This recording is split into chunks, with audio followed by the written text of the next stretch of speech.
want you to find the word there on the page for me.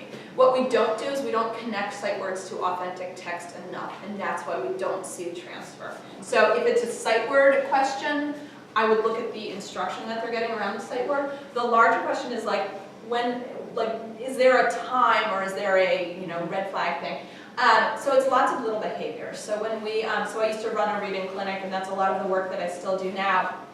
There's no test that is, you are a struggling reader, or you scored this, you score below 60 and you're a struggling reader.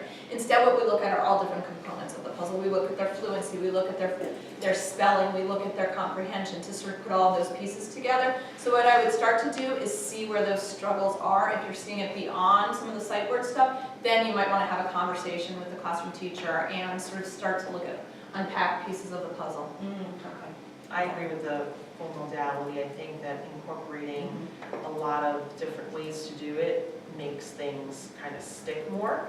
And that is the same thing with language too. That's why I think it's very important to do things with play. And I think the kinesthetic sand is very good. I know they sell those those letters with the sandpaper, like the sandpaper letters you can trace with your finger, and you can build words with them, things like that. So anything that involves full modality, using not just your eyes, but hearing it, reading it, listening to it, finding it in a book, tracing it with your finger, writing on a dry erase board. Building it with wiki sticks or pipe cleaners or what have you. There's just so many ways but typically what we're doing is flashcards. Yeah. Yeah. What is the interplay between sight words and phonics? I don't remember ever learning. Yeah, so sight words are, there's a ton of different ways to approach them. They're called Dolch words or Fry words. Those are the researchers that created them. So the idea behind a sight word is it is a word that can't be decoded according to the conventional patterns. So the word was, W-A-S, is a sight word. It doesn't follow the CV, the consonant vowel consonant pattern that a word like bat does, because the A in was doesn't make the short A sound like it does in bat. So it's not a word that can be decoded easily. It's a word that you just have to be able to pick up off the page. And if you look at the words that are in a text that we read, I can't remember the exact percentage, but it's some gobsmackingly high percentage. It's something like 70 or 80% of the words that we read are sight words. So the idea there is you need to spend no cognitive energy on picking those words up off the page. If you can't recognize them instantly, your fluency, which is your speed and your accuracy, decline, and then your comprehension declines. So sight words matter because they're taking away from your cognitive ability to get to comprehension, which is the meaning making.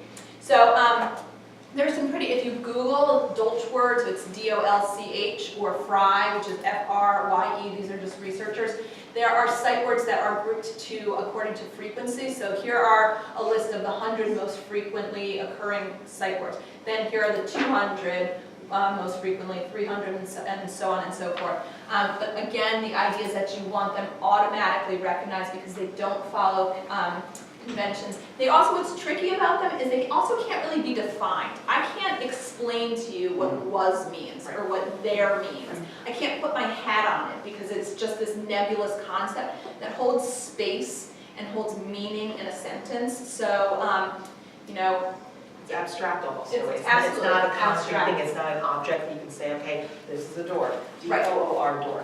But the is it's just an article. It's hard to define. And when they're not definable, then I not can't meaningful. visualize it as well. So the issue with sight words is you're compromising your speed and your accuracy, which then is going to influence your fluency, your comprehension. What did you call that? Dolch? Dolch, D-O-L-C-H, and that's just the name of the researcher who, however many years ago, came up with them. They're sometimes called function words. If your kids are using foundations in school, they might be the red words, or if you're a PAF, which is the curriculum that Windward uses, they're called tricky words. So every place calls them a different thing, but they're the same. Many meanings are the same thing. Mike. Yes. So as you know, I like to tell stories at bedtime and not necessarily read. So there's no text. But girls enjoy it and I enjoy it. So how can we incorporate some of these techniques into story time, which is just, just a story, right? Oral history or something.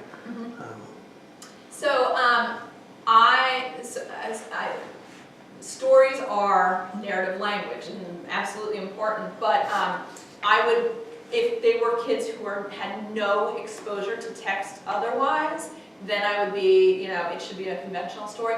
But knowing the kids, obviously, knowing their schools and their environment, they are getting enough text exposure that, you know, I'm not worried about the oral component. But what I might encourage them to do is, they tend to like the same stories over and over. So I might start increasing the capacity of the questions that they ask. So I might prompt them, all right, you know this story, I've told you this before, and this is the same case with the repeated reading. We've already read Pinkalicious. I'm gonna read it, but I'm gonna stop and I'm gonna ask you, what happens next? Remind me what happens next. And then the second time you read it, well, why do you think the boy might have done that? So that you're increasing their ownership and their responsibility in receiving either the written text or the story itself. Yeah, and then also if you are doing storytelling, do the same thing, like have them fill in the blanks, so you can start the story and say, oh, remember what comes next? Have them tell that part, and say, okay, now I'll do my part, okay, and how does it end? So you can also make it interactive as well, and make it more, you know, like a fun family storytelling versus you just doing the storytelling, but that's a really great idea too, so. So you've got our emails, a sign-in sheet went around. I have a webpage where I do a family newsletter that comes out twice or so a year, and it's all sorts of these ideas, as well as I do some blog posts. So if you're interested in signing up for that, please make sure you signed in, and we're happy to answer additional questions and such by email or grab a hold of us. Thank you so much for coming. Can you share the slides? I'm sorry? Can you share those slides? I'll send them to the head of the school.